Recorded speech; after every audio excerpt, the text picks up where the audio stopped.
Hey guys, if you didn't know, I'm June from Saastronautics, and today we have a very special guest on the second episode of our SaastroTalks. And I'm assuming a lot of people don't know what it is yet. SaastroTalks, again, we're doing a series of webinars, live webinars with specialists, professionals, and experts in their field to give us some insight and provide value to our audience on the specific topics and industry that they work in.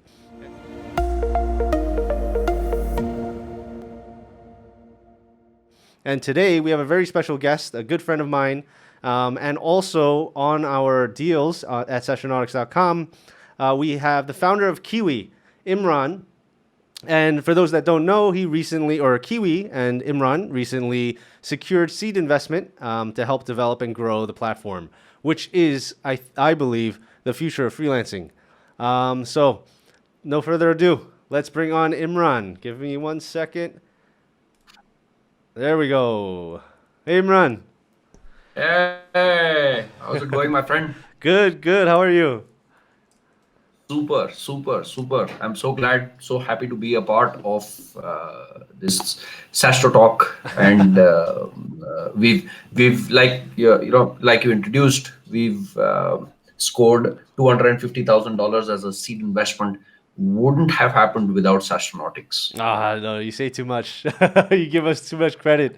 There was nothing on our side. But the Kiwi team and Imran, I know, are working very, very hard because, well, every SaaS founder, all of our partners, every product owner out there is working hard. But this is different to me. This is like a paradigm shift when it comes to online remote work and freelancing.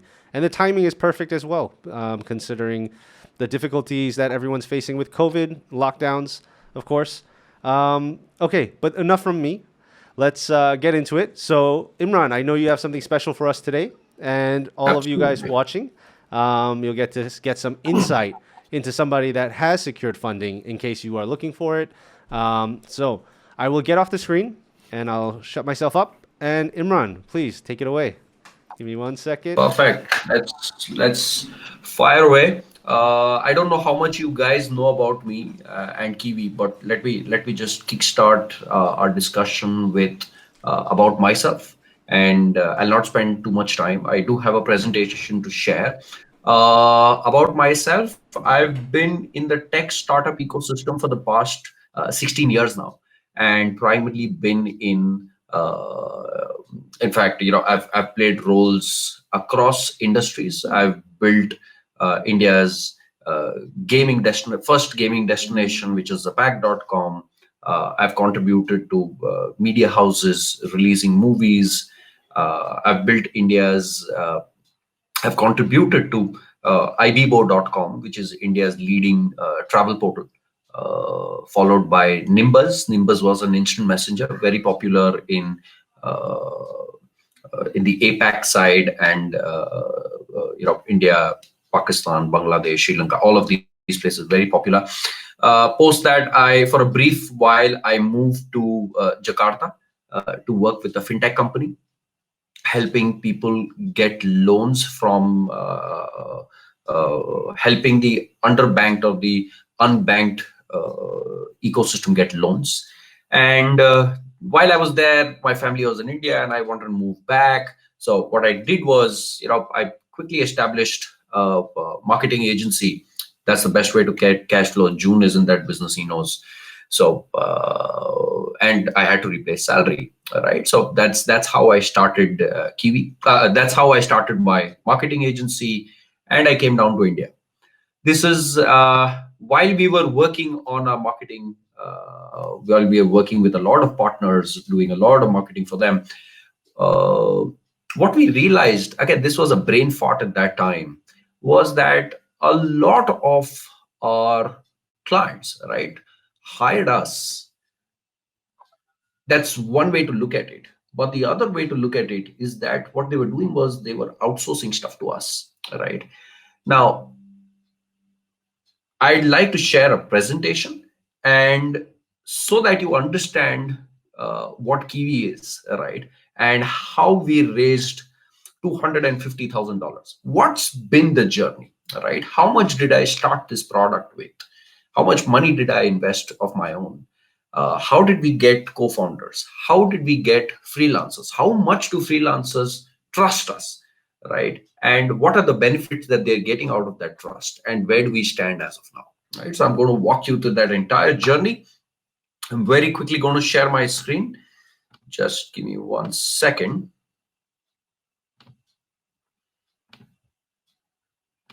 I got it, Imran. 1 second.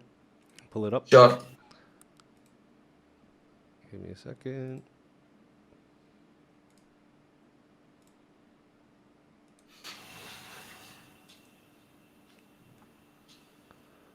All right. You're good to go. Perfect.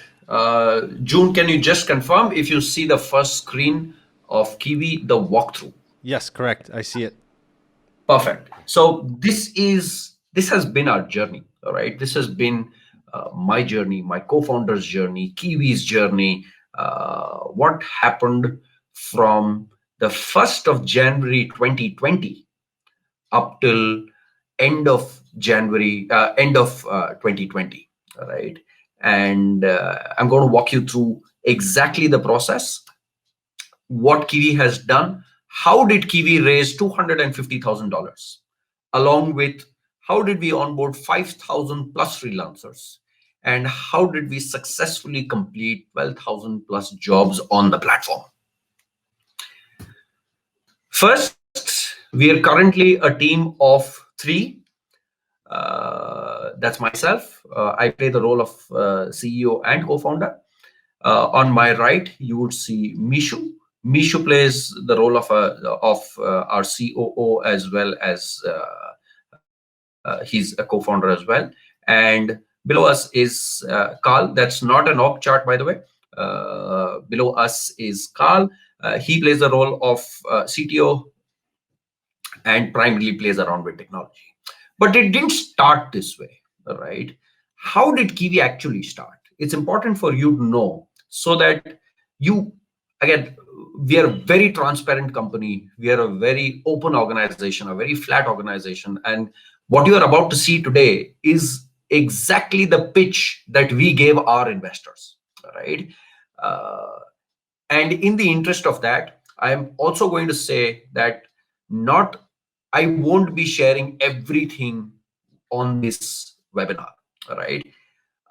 Because that would be against our transparency as much as I can share, right? But I'll try my level best to share whatever I can. If you are one of these 4 people, right, this presentation is going to be very important, very critical for you. You are either a freelancer, you are an entrepreneur, you are a solopreneur, or you are a one-upreneur, right? If you are any of these 4, I would suggest watch this webinar. It's going to be really helpful for you to understand where do you stand and where do you need to go and what goes in the middle, right? Perfect. So that's that. I've also added a few markers at the bottom of each slide so that you know how much time am I going to spend on each slide. And just in case you want to look at any specific ones, you can slide through the timer. Next, let's look at, like I was saying in the beginning, let's look at the approach to freelancing, right? How does, approach to outsourcing. How does outsourcing actually work, right? I've run a marketing agency, and we are a small agency. We are at our peak, we were 9 people. And not all kinds of talent is available in-house for agencies, right? We are not a huge one. We were not a huge one. And therefore, if you look at how outsourcing works, outsourcing typically works on whether someone outsources it to us or we outsource it further, right? How does it typically work? Projects are divided into 3 kinds. There are large projects, there are medium-sized projects, and then there are these micro tasks. Large projects are typically projects that get, that would take a couple of weeks, a couple of months to get resolved. And their project budget is anywhere around $100,000 to $10,000 or maybe beyond. right? Those kinds of projects get awarded on platforms like Upwork, Freelancer, People Per Hour, Guru, Expert Right, Top Talent. Right now, the method over there is you typically, as a client, you post a project, right? And as freelancers, you bid on those projects, right? Now, when you bid on those projects, it's like a race to the bottom. From a freelancer side, it's a race to the bottom. And I have played the role of both a client as well as a freelancer. Right. So I used to post a project over there that I had. And then I used to also bid on projects as an agency owner on projects that we could pick up. Right. So from a freelancer side, what we saw is that it was a race to the bottom. Whoever, uh, you know, uh, uh, whenever I'm bidding at a project, right, I'm I'm aiming that I would get the project, so I'm willing to bid lower. So it's the race to the bottom. Eventually, you know, the guys who, amongst the winners of the projects, you would see people who are typically bidding the lowest win the project, right? Now, that's the problem on the freelancer side, that I always have to undercut on competition. On the client side, I was swamped with proposals, right? And I'm still swamped with, this time, not proposals but CVs, right? We are doing a lot of hiring at Kiwi. So CVs and proposals are almost the same, right? They sell first, sell first, sell first, right? And I was swamped. I had no clue on four parameters. As a client, I had no clue on these four parameters. One, this guy who's actually sending a proposal, will I be able to work with him? Right? You've got to do these checks at multiple levels, right? Multiple with multiple freelancers, right? One, will I be able to work with this guy? When I say work with this guy, does he speak my language? Is he responsive enough? Does he message? Does he message fast? Will he be available in my time zone? Things like those. The second problem is that this guy is saying, I have one proposal which says $100. I have another proposal which says $1,000. What is the right price of the project? I have no clue. The third problem, someone says I can do it in 2 days. Someone says I'm going to take at least a month. And I'm going to take a month because my quality is better. Right? What is the right time frame for a project that I have? That's the third problem. And the fourth and the most critical problem is that, is this guy going to do the job, or is he just a drop servicer? Right? There's a drop shipping industry which typically works on the e-commerce side. Similarly, there is a drop servicing industry which works on the servicing side of stories, where these service providers know bits and pieces about the industry. They pick up the project and then they pass it on to someone cheaper, and they keep their margin in the middle. End result, the cost of the project for the client goes higher, right? So that's how large and medium projects work, right? Medium projects typically get awarded on Fiverr, 99 Designs, Envato, Dribble, Behance, right? They are platforms. Medium-sized projects are projects which take a couple of days to finish, couple of days, couple of weeks, right? And they're perfect, right? There's nothing wrong with that. That's the approach that they figured out, and it's a fantastic approach, right? Now, while I was running my agency, what I realized is that I have too much of work, right?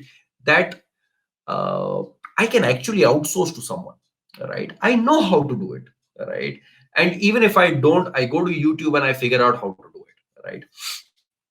My typical journey starts with how to blah blah blah, right? So if, for example, a client has sent an image that, hey, I need to create a social media post out of this, can you just clean up the background? Like, yeah, sure, but is that the best use of my time? Right?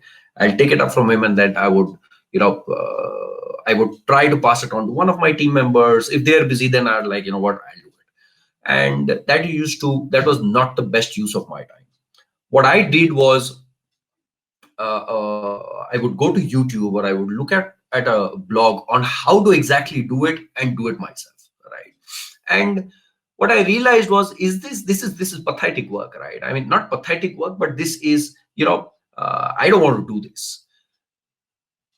And that was, the light bulb moment, that if you look at YouTube, a huge amount of content available on YouTube is how to content, right? You search about anything: how to remove background from photo, how to remove powered by WordPress, how to remove powered by Shopify, how to install Klaviyo app on Shopify, how to the most searched in the women's grooming category, right? I'm just taking you on the non-tech side of things. The most searched phase in the women's category was how to become pregnant. Can you imagine how to become pregnant? Is that something that people want to know? How we were thinking was that someone who's searching for how to become pregnant doesn't want to know how to become pregnant, right? It's not the literal term, but there are much deeper questions behind it, right? Similarly, in the male grooming category, how to tie a tie has got billions of views, right? It's not that someone wants to literally know how to tie a tie. Of course, that's the agenda, but we wanted to understand the deeper reason. Why is that guy learning how to tie a tie, right? And can we connect him to an expert on the deeper reason? So that's when Kiwi started taking some shape and form, right? Where we were like that, you know what? If someone is searching, I'm just going to go back to my tech examples, how to remove background from photo, right? Can we connect them with an expert who would be able to resolve this issue right now, right? If I had a picture on how to remove a background from photo, I don't want to spend hours looking for a freelancer on Fiverr and Upwork and then enter into a bargaining situation and then enter into a follow-up situation. Like, boss, there should be a much simpler way. I have this picture. I'm not going to send it to anyone because it's my private picture. Or, yeah, and I need it done instantly, right? So there, now this is how Kiwi started taking some shape and form, right? And I'm just going to switch to the next slide. There were 4 things that I wanted to validate when I started in January. So this was that the earliest slide was the brain fart that I had. Now in the next, I want to kickstart it, right? That let's see, does this product even make sense? What I actually did was I just created a landing page. Okay, just one simple landing page. I have deep expertise on Shopify and e-commerce as a marketing agency. That was a specialization. So I created a landing page and showcased it that there are a lot of freelancers behind on the product. At that time we called it Handhold Me, right? So just one landing page and clients, and we did marketing on that landing page, right? We got traffic on that landing page for these micro nano issues. The kind of issues were okay, let me just solve this or mention why did we create this landing page. I wanted to validate 4 points. One, am I the only guy who wants to outsource these micro nano tasks, or are there other people like me? Second, how will this job actually get fulfilled? How will this job actually get executed between a client and a freelancer? Third, how important will technology play a role in this? What all technologies will I need to implement? And fourth, what I've seen on Upwork and Fiverr and all of these are called TaaS platforms, by the way, talent as a service. Just like SaaS, software as a service, these platforms are called TaaS, talent as a service. So a large dropout. If I was playing the product manager's role of anyone in these large organizations, and I would look at the graph, my guess is that a large percentage of drop-offs would actually be happening at the payment stage between a client and a freelancer. That, okay, we've discussed, send over the payment and I'll start your work. That's where the major drop-off would happen. And they would be figuring out, how do we solve that problem? So payments was the fourth validation that I wanted to do. What I did was I bought a domain, Handhold Me. And Handhold Me was exactly what It says that I have a problem. Can someone handhold me through the process? Just built one simple landing page where it is all about, oh, we have Shopify experts, we have Shopify freelancers, so on and so forth. Here is a form. Fill out what your requirements are. Okay. So the guy would fill out his name, email. Shopify was selected by default, and then there was a text box. What exactly is the issue? In total, I got 67 requests. Out of that 67 requests, I could fulfill 57 requests. The kind of problems that I got was, one, can you remove powered by Shopify from the footer?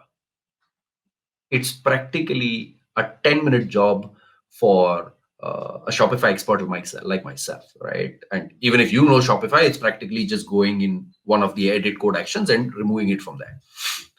Second, can you send out an email to one of my segments using Klaviyo? Third, I have installed Afterpay, but I'm not getting the text above the add to cart button. Can you help me do that? So those were the kind of issues that I got. And at that time, the moment I got this request, it would come to me as an email. I would reply back to the client saying that, hey, we found a freelancer for you. Here is Imran. He's available on this Hangouts call for the next 10 minutes. If you want to get your issue resolved, please join this call. Out of 57 people, 57 people joined that call. And Hangouts doesn't have remote access, right? So it had become very difficult for me and for the client as well. Hey, click on the right, click on the left, select that drop down. Oh, you see that option, select that. It was very difficult. I was like, if there was a way, can I just take access of your PC, right? And I didn't want to take the client through the tedious process of downloading TeamViewer or things like those. It had to be an integrated solution. So, but anyways, during that MVP stage, we were using Hangouts. Out of 57 customers, out of 57 clients who connected with me, I solved all 57. My average earning per call was $25 because it took an hour and a half, sometimes 2 hours, 3 hours to resolve that guy's problem, to resolve the client's problem. At the end of the call, the client, by default, every client's reply was, hey Imran, how do we hire you off handhold me? Is there a way we can work together? And I was like, this is beautiful. This is beautiful. I am actually solving someone's problem instead of sending a proposal of how I would solve that problem, where there is no proof of my skill set. Within 30 days of running that MVP, we got over 30 clients paying us $5,000 each as a monthly retainer, right? And this was beautiful. This was beautiful. Now, the only thing that I wanted to do is, of course, June would agree with me, agency business is a massive headache, You've got to be available all the time. And I didn't want to do business. Did you Sorry. hear the ah from June? Did you hear the ah? So I didn't want to be in that business, right? I've always been a product manager. I wanted to go back building a product. And that is how we moved. We validated these 3-4 points, right? There's one more. Oh, I forgot payments. How now it was okay if clients didn't pay me, right? I wanted to check, are clients faithful enough that if I genuinely solve that problem, will they pay me after the job? Where there is no technology intervention, it's just purely on faith basis. So when I was on the call, I would say, hey, thank you. For example, if June was on the call, I would say, hey, June, thank you so much. It's been a pleasure. Oh, by the way, at the end of this call, you would receive a PayPal link where if I spent an hour with you, you would, your charges are $10. May I please request you to clear those dues? And every client cleared those dues. There was no There was no client which did not clear their dues. And all of this happened in a month's time. It took a month to validate these four items. But by the end of the month, I had exactly pinpointed the product that I wanted to build. Now came formation of the team. I I've been and I've built products. I've been a product manager. I've built products, but I wanted someone else in the team as well. I do not know how to run operations. I don't know how to reach out to investors. I don't know how an SHA is created. I don't know how valuation is done. That's not my expertise, right? And if like I said in the beginning, this webinar is for four kinds of people, right? If you're an entrepreneur, solopreneur, onepreneur, you want to start and you have your product in place, your MVP in place, you might want to start looking for your co-founders, right? Now, I take care within Kiwi, I take care of product, tech, marketing, and customer support. That's something that I've not mentioned, but I personally take care of customer support. If my freelancers have a problem, if my clients have a problem, I take care of that. As of today, right now, I have messages that I'm getting right now on the talk to chat, that on the chat that we have on our website. But I take care of customer support myself. It helps me streamline my roadmap, what features to bring in next, what exactly are people looking for from Kiwi. And I reached out to Mishu, who's a very old friend, one of my clients, in fact, from my agency days. So I reached out to him that, hey, this is the product that I'm building. Would you be interested in collaboration, right? Do you think you can play the role of someone who takes care of investors, who takes care of day-to-day operations, right? Who takes care of policies and taxation, all of that. And he's like, oh, boss, I have been running my own company, and this is exactly the problems that I face every day.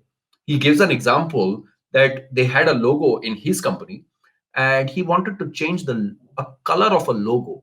And someone actually sent him a quotation of $300 to change the color of the logo. It was actually a 5-minute job, but he didn't know how to do it on Photoshop. Again, there was a YouTube. He did a lot of YouTubing and stuff, but again, all in vain.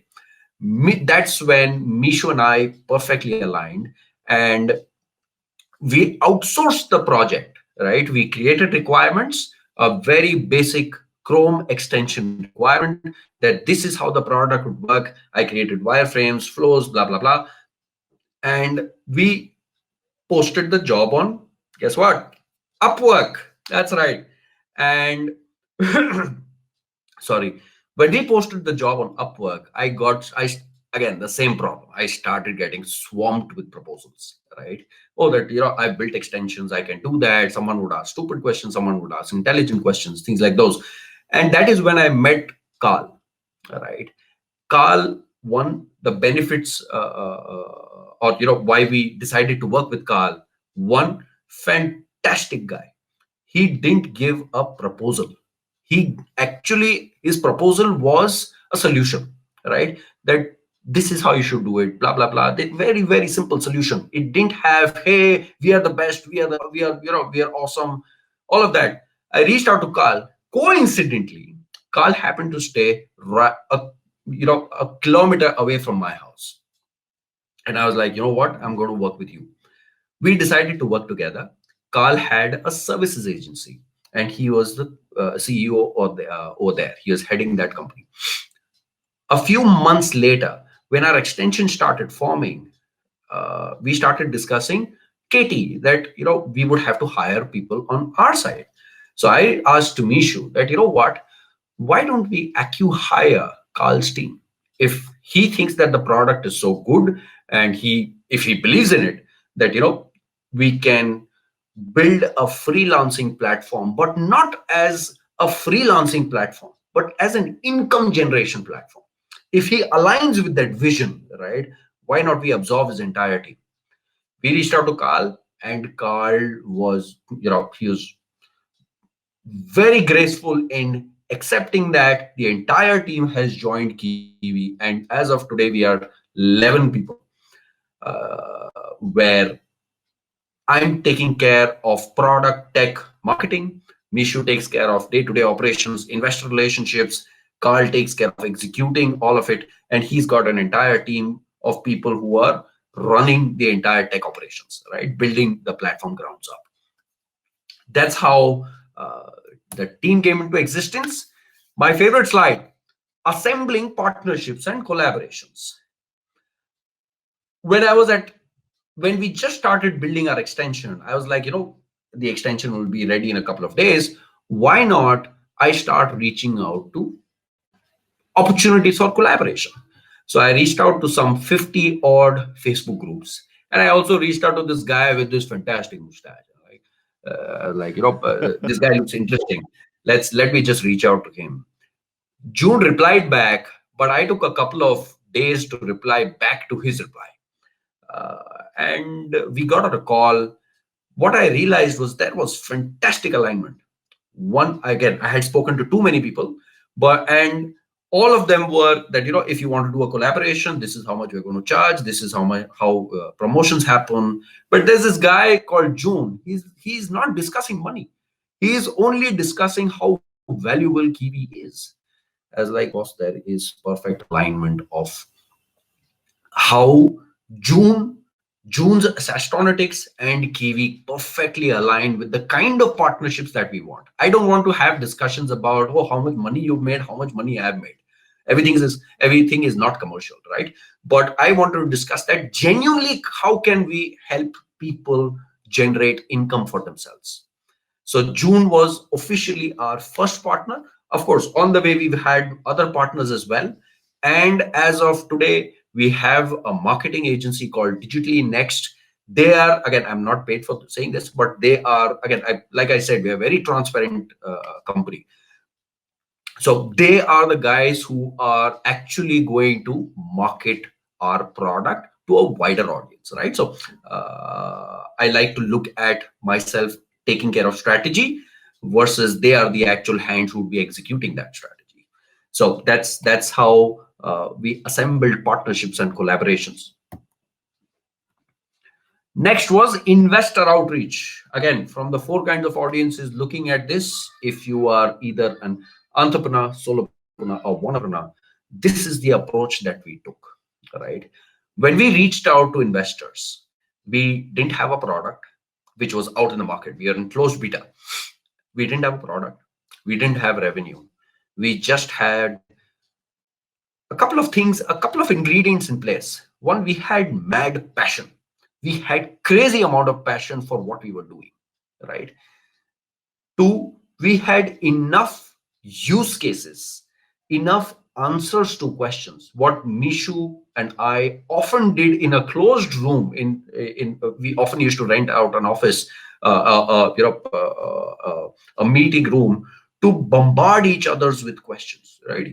I would ask him questions, he would ask me questions. We would drill run that if the investor asks this question, what is your answer? If the investor asks this question, what is the answer? So we would bombard each other. And over a period of a couple of weeks, we had polished our pitch to eventually reach out to 200 plus investors. Out of those 200 investors, right, 150, around 150 came back saying that, okay, let's talk. This is also because of,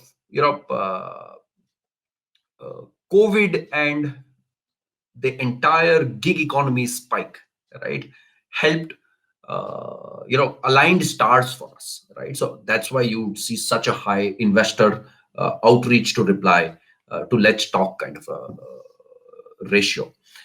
Out of 150, we gave our sales pitch, we gave our investment pitch, we gave our product pitch. This is how it's going to work. These are the amount of freelancers that we want. These are the amount of clients that we would get. So one very important question, again, for my freelancers looking at this video, my investors were very keen to know if someone is actually going to pay you $29 a month, what is going to be their ROI? And our commitment to our entire business is that our freelancer should get at least 5 to 10 calls a day that he can service, right? That's been our promise to our investors. That's been our promise to our freelancers, right? We are not there yet, but we are getting there, right? So that's how we converted, our outreach to let's talk. Out of 150, 50 investors got interested, that yeah, gig economy is doing well, we want to invest.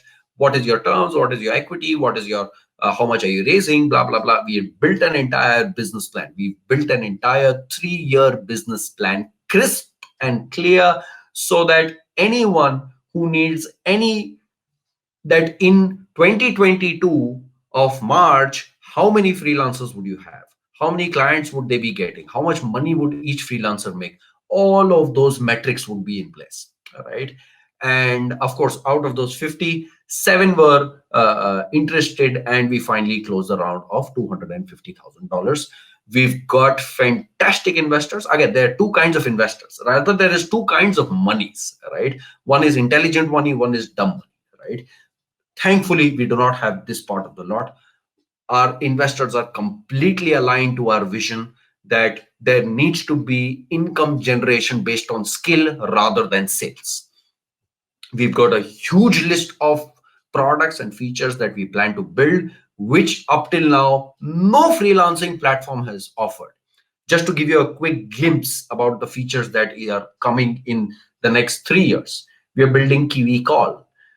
Instead of currently we are connecting people on Zoom call, but we're building KIWI Call. There should be no, where a client and freelancer can connect with each other. We are building KIWI Email, and email service for freelancers. Currently, you're using Gmail, right? Gmail is like a perfect, awesome solution, but it's a one size fit all, right? Your job inquiries happen over there. Your spamming happens over there. Your personal communication happens over there. We are like, no. There needs to be an email service for your freelancing time, right? So that's something that we are building. We are building KIWI Manage, which is a Trello kind of a Kanban project management tool for you and your client, right? We are building KIWI To-Dos, a to-do app just for your daily chores. We are building KIWI Store, a Dropbox kind of a solution for storing files on KIWI, right? Storing files of your freelancing gig. So an entire ecosystem is what we are creating.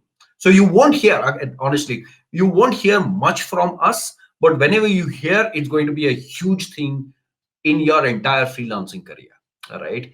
Freelancing shouldn't be, again, last few lines on this slide, freelancing shouldn't be about how many sales proposals can you do in a day. It should actually be how many clients can you earn based on your skill, not on your sales proposal. So that's our vision, and that's how our investors have also aligned to this vision. Talent bifurcation. This is a very common question that I keep getting in our Saastronautics group, and also one-to-one, and also on our chat. What's the talent bifurcation that we have? We've got WordPress experts. Currently, that's the talent that we've opened up also. That's the skill that we've opened up also. We've got WordPress experts. We've got Shopify experts. We've got online marketing experts. We've got graphic design experts, email marketing experts, and video editing experts. That's the kind of talent that we currently have. Our 5,000 freelancers kind of fill in this in these 6 slots, right? So, and these are the guys who are currently making fantastic. So they love the experience, right? It's trickles of revenue as of now, but it's a fantastic experience. That no sales. You can have a word with any of our freelancers. No sales, no proposals. They're just, in fact, one guy was playing Dota. If you understand what Dota is a PC game. One of our freelancers was playing Dota when he got a job. And he's like, oh my God, now what do I do? Do I continue with my game, or do I pause that? Can I finish this? And that's exactly what he did. He paused the game, he addressed that call, made $25 back to his game. That's what freelancing is. That's what freelancing is in its true sense. My second last slide after this is a thank you slide. If you have any questions, you may go ahead and start posting it in the comments, or I'm ready to take June's questions. Our marketing objectives uh, currently is to get jobs for our Kiwi freelancers, right? Quick stats: over 12,000 jobs completed. You've heard that multiple times from me. 5,000 freelancers are now active live on Kiwi, and our freelancers, though we promised we will give you your money in 60 minutes, our freelancers as of now are getting their money in 5 minutes. That's so we are 60 minutes. Again, we've kept 60 minutes just in case, in if APIs fail, if automations fail, things like those. But up till now everything is perfect. We don't look at any hiccups on the way, any hurdles on the way, and therefore our freelancers are getting their funds within 5 minutes. And that's it from my side. Thank you so much for hearing me out. Our story on how Kiwi went from an MVP to raising $250,000. How many freelancers are there? How much money we've raised? How many jobs were completed? How freelancers are extremely satisfied on Kiwi. And we'll and the quick roadmap of the product. Thank you so much, June. Thank you so much once again. You've been an incredible partner in Kiwi's journey. I'm open to any questions you may have. All right. Thank you for that, Imran. That was really exciting, actually. And we learned a lot more. Actually, anybody that has purchased Kiwi or is interested and is using Kiwi, they just found out some really cool updates that are all coming up on the way. So we will touch upon that again and we'll update people. And of course, Imran will update us on his progress there. Okay. Absolutely. There were a lot of points there, a lot of great points that I can relate to. As also, I actually currently am an agency owner, and it is true that agencies make money, but it is extremely stressful. Very, very, very, very, very stressful. Yeah. Okay.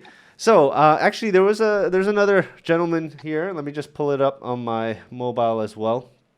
And he's a friend of mine, Sovan, but I don't know if I'm pronouncing his name correctly. We were talking about, I think this is the part where you were talking about agencies, freelancers, outsourcing, and I brought up a quick point there that I myself as well outsourced a lot. So when I first started my agency, of course, I was a one-man show. And then as I tried to, I started getting a lot more clients. So I had 300 clients, but these were small jobs, right? Automation jobs, set it and forget it kind of thing. But anyway, with 300 clients, starting to make more money for my side gig. And then I had to outsource because if I hire in Korea, again, minimum wage in Korea is over $2,000. So that's quite a lot. And even today, so I work with a lot more bigger enterprises, but I still have to outsource stuff. But now, I'm not outsourcing big jobs. I'm outsourcing a lot more smaller jobs. And of course, there's the quality control and SOPs and guidelines in place. So the quality of work is not an issue. All right. So for those watching in or just joined, we learned about Kiwi's journey and their step-by-step and their pitch, their actual pitch. Of course, Imran can't share everything, but some of the parts of the actual pitch that helped secure 250K for their first seed investment. Okay, so we have a question here. Let's see, by Vincent, a friend of mine, also always watching our lives. So thank you, Vincent. He wants to know more about the funding process. So in the slide, in the pitch deck, or the deck, excuse me, we went through Kiwi, your brain fart moment, and then how you turn that idea into a vision and that vision into concrete foundations, and now up to seed investment. Can you give us some background into the actual funding process? Like, I know we went from 200 investors, 150, 57, and done, but like, what was that process like? Because I also have no idea. I've never been funded for anything, so except for my mom's allowance, maybe many years ago. Yeah, please. So funding process isn't that difficult, Mm. right? It's just too many terms that are technical financial terms, right? Which make it sound very difficult. Uh, there are three things that you would need to raise funding, Vincent. All right. One, you need a product, right? You need, and that product needs to be backed by metrics, right? Few metrics, few statistics that you have identified, right? Before I went in for investments, I had validated that the 4 points, if you remember. One, people are willing to outsource. Two, people are willing to accept those jobs, of those micro nano jobs. Three, people are paying after the job is complete, right? And fourth, there is demand at a much larger scale. What kind of scale can you create, right? For example, if if there is no scale, then it becomes a question mark that, okay, then it becomes a boutique shop, right? Do you want to build a boutique shop? Then investment opportunities reduce. Anyway, so let's say you identify these four things, right? Get that MVP in place. How long should the correct question is, how long should that MVP take to build? Long ago, I used to run a company called Planet of the Apps. Again, I took it down because again it was agency business, crazy, and we were building MVPs in 3 days, right? I look at MVPs as a donut, right? So every donut has three parts. There is the bread, there is the sugar, and then there is the absolute jelly. Don't build the sugar, don't build the bread, just build the jelly. That's it. That core thing. What is that one, two, three core things that you will offer at scale, right? Just build that, get your metrics in place. I can actually, not right now, but maybe in the group, I'll share it. The first video that someone had created for Handhold Me, which I had again got created on Fiverr, right? Couple of days work, the lady recorded a fantastic video. I'll share that. And that is the video that I used to validate my product, my marketing channel, my demand generation, my supply generation, all of that. Once you have those metrics in place, again, Vincent, I'm happy to get on a one-to-one call with you and share the spreadsheet that we used to put our entire business plan together for 3 years. And of course, I'm happy to again one-to-one share the absolute deck that we used to present. So it's got a very structured approach on why, how, why, what, when, where, how, scale, team members, amount of fund that we are looking for, the breakup and the deployment of funds. All of that I can share that structure with you. But again, it'll just be a very one-to-one thing. So feel free to DM me, and that's the process, right? Now, like I said, I've been a pure product person, right? I had no clue about how to raise funds. But I do know what my co-founder Mishu did to raise funds, right? The outreach process, LinkedIn, LinkedIn, LinkedIn. That's it, right? That's the only thing that you would do. A lot of people would come back saying that we are happy to listen as long as you bring in a reference, right? Now, again, I've been in the industry for 16 odd years. That's how the Indian ecosystem at least works. Indian investment ecosystem at least works, that you bring in a reference, right? It's not common over here that someone would just walk into a club and meet the founder of Bourbon and invest $50,000 in them, which would today become Instagram, right? So it's not very common over here. It took us around 3 months from start to getting the money in the bank, right?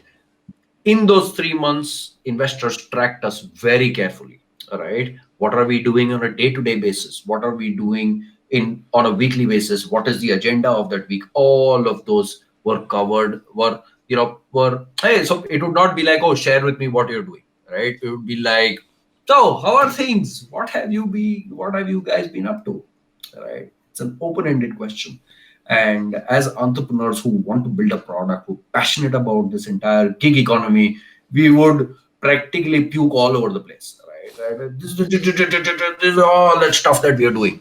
And thankfully, if you look at our team composition also, I don't understand investments. Mishu doesn't understand product marketing tech. Carl doesn't understand product. He doesn't understand investments, right? He understands tech only. So we've got our separate places to play, which is a fantastic, combination, right? And becomes good pillars of the entire organization, which is again appreciated by investors. So process of, to answer it in one statement, what is the investment process like? It's all about constantly thinking what that guy is thinking, Mhm. have answers to that guy's question, right? And have those answers ready. Awesome. Thank you for sharing that. I actually have a lot more questions after hearing that, but we have George here also. How do you, if the freelancer, what do you do? How do you handle it if the freelancer gives you a fake portfolio? And is there any kind of security system for it, and protection for maybe the users, right? For scams or poor quality work and so on. Sure, sure. Beautiful point, George. Let me. I hate to do this, but let me give you an example of Upwork versus Kiwi and Uber versus Kiwi. Hmm. Right? On Upwork, uh, it's the human eye of a client that makes a decision who I want to work with, right? These are signals that we see 5-star ratings, we see top rated, we say upcoming talent. Those are signals that clients see, right? And make decisions. How much has this guy earned? How old is the profile? Is the picture good enough? Things like those, right?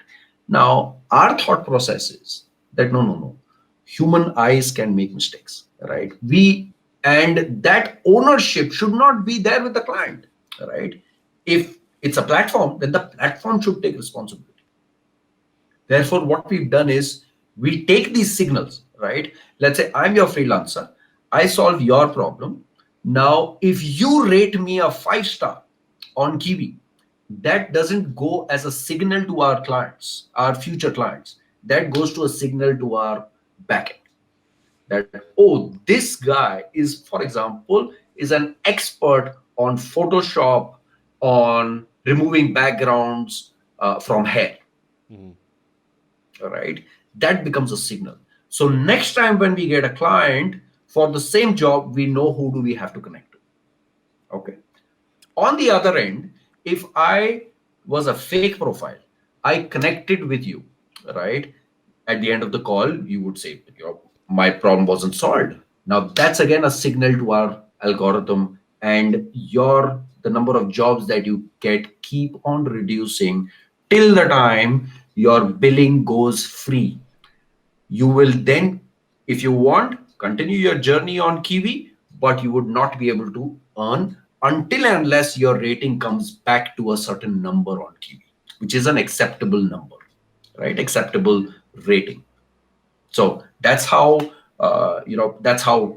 our algorithm figures out who to give work to and who not to give work to. It's a very Uber kind of a model, Hmm. right?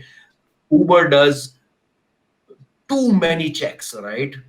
Within a few seconds before they finally, someone actually told me, I don't know how true is it. Someone actually told me Uber does 400 checks before they assign a car to you, Mm. right? And a couple of more checks if, for example, if I am a woman, I'm booking a car, right, for traveling. They would also check how was this guy's rating against other women who he has booked earlier, right? So those are the kind of checks that Uber does. Think of it as exactly that manner, right? Can a cab driver create a fake profile? No. even if he can, even if he does, within a matter of a couple of days, he's going to go so bottom, and the good guys are going to outshine in our entire system. No visual signals for clients, right? Clients, I like to put it this way: on Uber, you book car, you get car, right? On Kiwi, you book freelancer, you get freelancer. That's how we take care of fake profiles, George. Actually, okay, thank you, Imran. George actually has another question right afterwards. Fire away.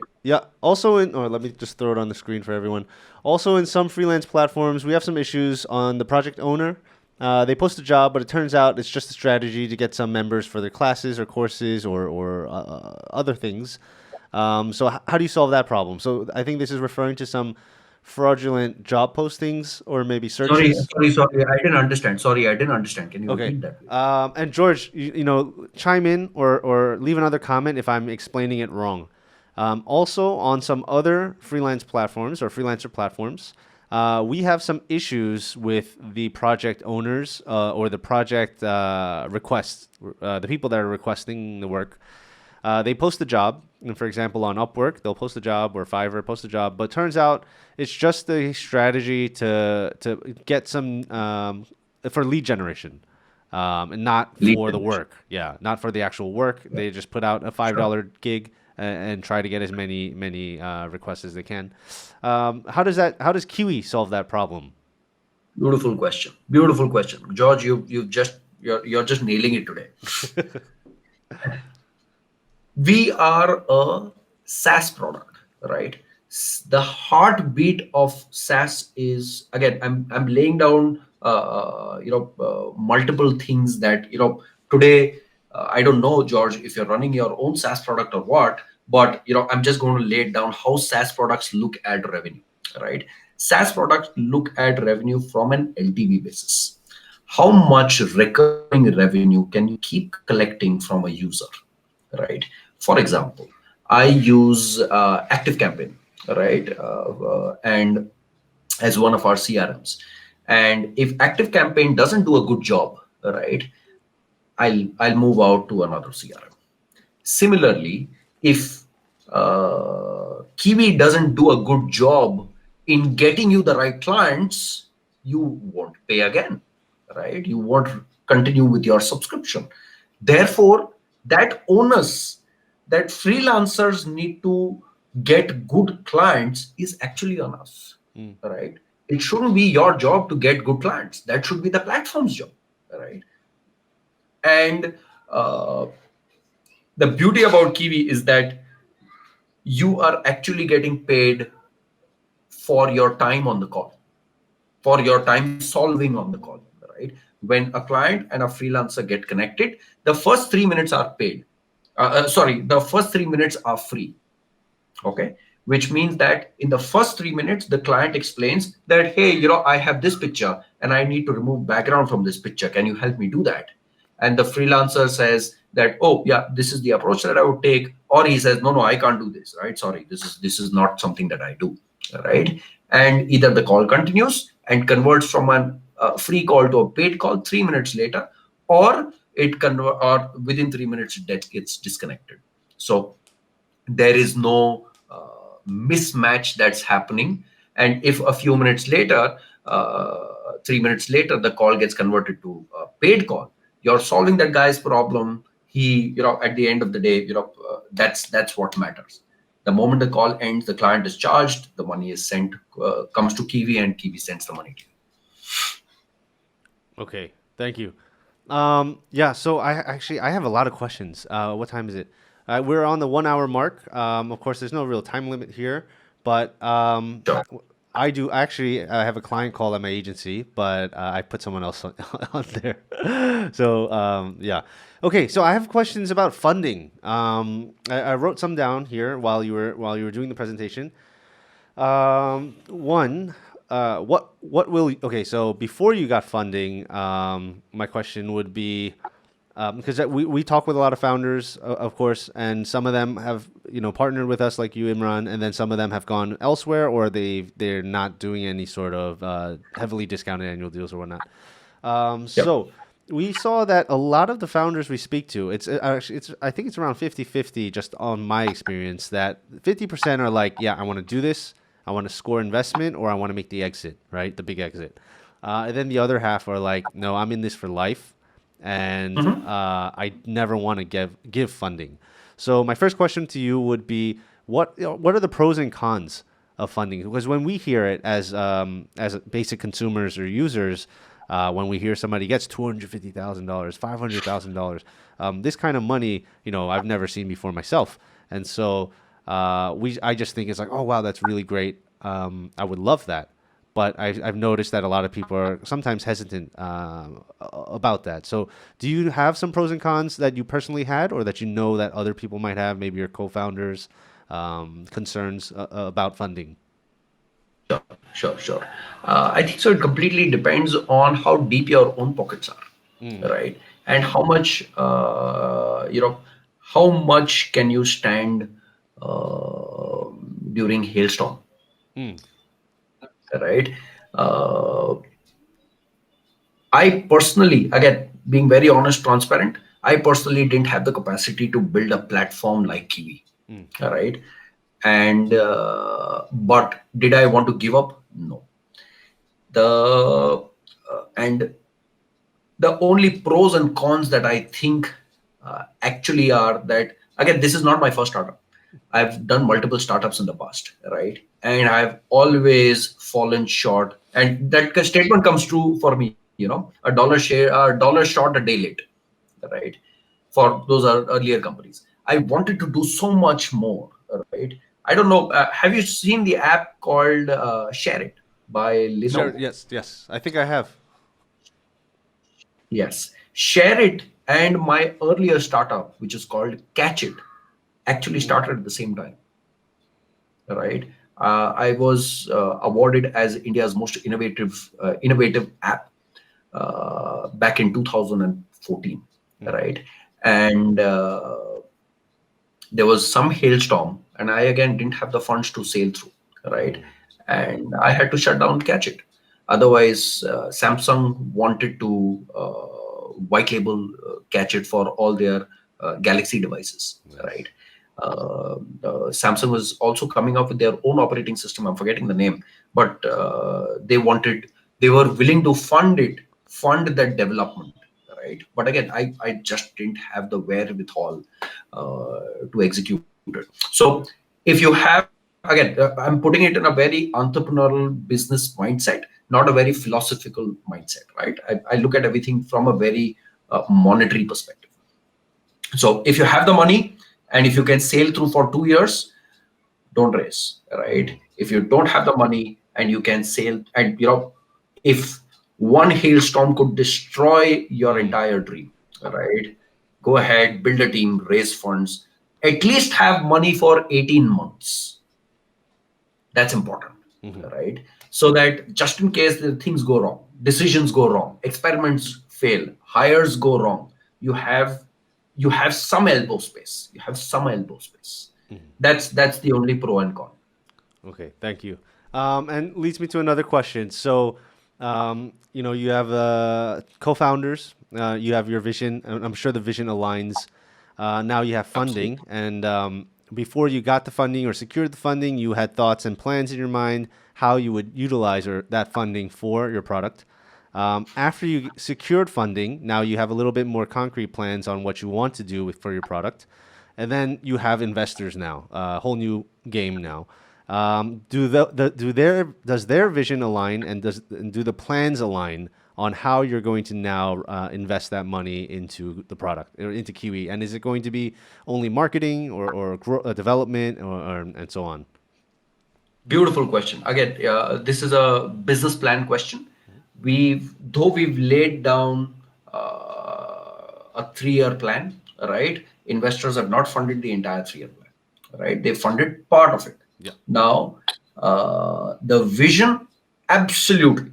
We did come across investors which are stupid. I'm being very honest, just stupid, right? And they would be like, oh, but why would you do that, right? Did a freelancer ask for payout in 60 minutes? If someone is doing payouts in, let's say Upwork is doing payouts in 21 days, you can do it in a week. No. Why do you need to give it at 60 minutes? So things like those, questions like these did come up, right? And when you have, by the grace of God, we were oversubscribed, right? We always wanted to raise $250,000, but we were oversubscribed. Now, the benefit of being oversubscribed is that you can choose who should be your investor, right? So we were oversubscribed by a very large amount, right? In fact, I today morning I got off a call with someone who said that, is the round still open? Can I still participate? Like, no, you're late, and you cannot participate. But the good thing was that by the time we were oversubscribed, the round was open, we were able to choose who do we want to work with. So and of course, we only worked with people who aligned with this vision of enabling income generation for people. If you are not aligned to that vision, you're not part of KIWI. And that's what, again, I'm being very honest, June. You also aligned because of that thought process. You didn't align because your commissions were lesser or your commissions were higher. You didn't align because you have a very nice beard or you speak sweet. Right? You aligned because of that thought process, right? And that's whatever we look at. It's an unfortunate state of we recently lost the founder of Zappos, right? May his soul rest in peace. That guy has built such a company, grounds up. Everything that they do is customer support first, customer first. If you speak to, so if you keep that at the center, right, that my customer comes first. I'll give you an example. You buy a shoe from Nike.com, you won't get the guarantee for the same shoe if you buy the shoe from Zappos.com. They give you a 1-year return guarantee. Right? That return guarantee is available only on Zappos.com. It's not available on Nike.com, right? For the same shoe. And when you think customer first, every decision that you make revolves around that, right? And that's the vision that we want to, income generation, right? That's our word. Instant is another word. Is another word. Whatever we do around these three words. Right? Sorry, I think you cut off. What was the last word, the third one? Community. Income generation, right? Instant, right? And crowdsource. Okay, crowdsource. Right? Crowdsource. Again, the way we've managed our dispute is not how Fiverr and Upwork does it. It's completely different. We have a one-member dispute management team, but the way we've built our dispute management, right? That, of course, there will be 5-10% will be disputes. Thankfully, by the grace of God, touch wood, we've had 0 disputes up till now. Nice. Right?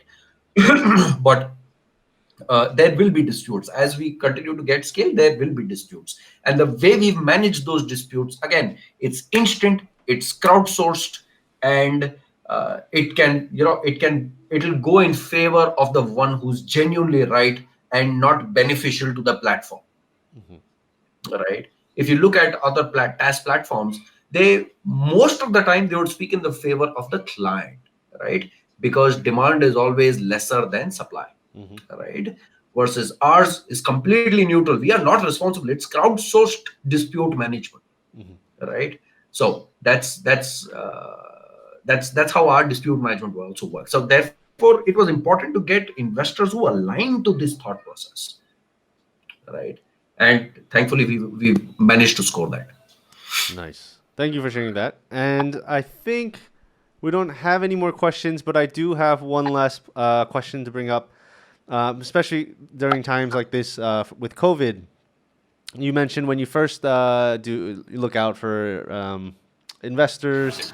You look at LinkedIn is one channel that you do look at, or LinkedIn, and now considering that a lot of the things are on lockdown or social distancing, for the process when you went through with 200 plus investors, potential investors, Was it all online? Was it all remote like this? All online, Oh all wow, online, all online, wow. all online. Okay. And it's very difficult, it's very difficult to express passion Uh-huh. on a digital medium, Yeah. right?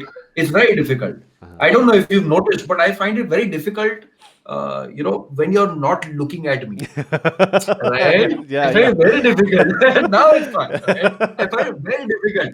And the investors would also, oh, there's Imran, like, this is Yeah. how we're going to change the world. This is, and the investor, like, Yeah, yeah, yeah, yeah, yeah. oh yeah, it's so difficult, Uh, it's so difficult.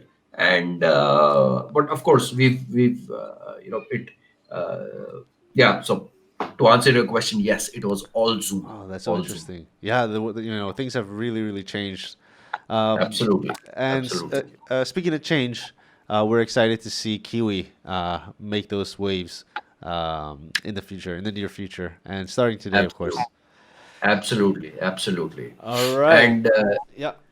just as as we speak, I've just heard back from Carl, my CTO, saying that we are ready to go live with the extension-less approach. Right? I'll quickly Nice. share what the extension-less approach is.